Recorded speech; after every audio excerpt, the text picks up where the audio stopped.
Hey, hello, you're stuck in travel with Wolf. A few minutes riffing on IT and IT security. Today, looking at Nationwide in particular and why things persist forever in general. It's 3 weeks now until kids go back to school. Summer is almost over, and I don't know about you, but so many conversations go something like this. I can't believe summer's almost over. Seems like just yesterday was the beginning of summer. Seems like just yesterday was the beginning of the year. Seems like just yesterday it was 2012 and people were talking about nationwide insurance being breached. Right? Doesn't that come up in conversation with you? Maybe it's just me. So tip for you, take a look at nationwide insurance as a model lesson and why you need to patch. Here's what was. In 2012, nationwide insurance got popped. They got popped and lost 1.25 million records. Now, unfortunately, it wasn't just customers. It was anyone who signed up for a policy. So if you had signed up for a policy, they had things like your social security number, your driver's license, your address. All makes sense. Anything you're trying to insure, some notes on that, as well as your credit score. 1.25 million records gone. And why this is important now, why people are looking back at it, is the states just settled and Nationwide has to pay several $1,000,000 back to the states in lawsuits. Now, what happened? What was it? Was it some scary O-Day? Was it an advanced persistent threat?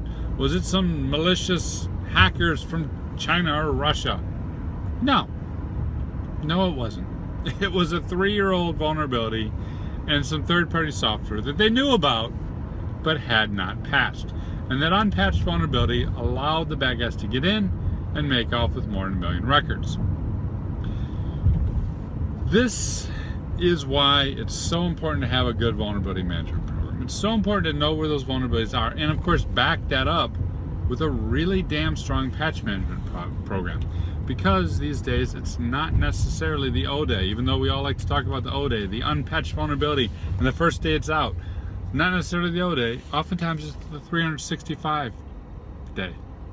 The patch has been out for a while and no one's applied it and we're still vulnerable. And knowing that risk is critical and acting on that risk is critical. Would have saved Nationwide a few $1,000,000 and it would have saved a few million customers from having the data loss. This is why when we start to look at regulations coming out of the states, specifically the New York DFS cybersecurity regs, this is why they're mandating vulnerability assessments. This is why they're mandating that vulnerability and patch be part of security monitoring and running a secure system. Because this is the way that criminals break in, as we saw in an attack that happened in 2012. That's it for me. Got any good tips on how to patch or manage vulnerabilities? Hit me up in comments or social media. Cheers.